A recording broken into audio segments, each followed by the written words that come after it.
Right, let's load up the Pokemon vending machine. Here's all our nice holos and VMAX and different cards.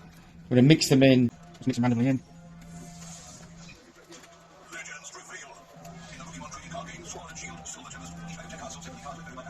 One on top. Nice big one in there.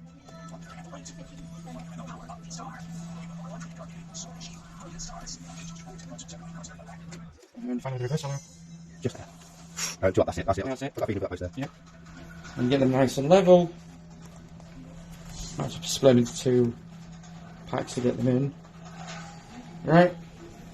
And round the back, I'll split into 2 One. Nice holo on the top there as well. Oh, no, that'll do. Stick those down.